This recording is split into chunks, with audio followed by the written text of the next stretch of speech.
بسم الله الرحمن الرحيم سبح لله ما في السماوات والأرض وهو العزيز الحكيم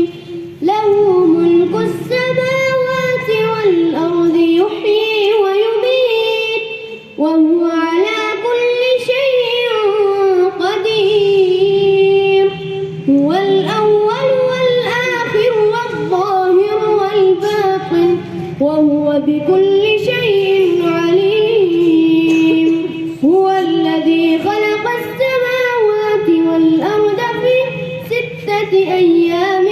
ثم استوى على العرش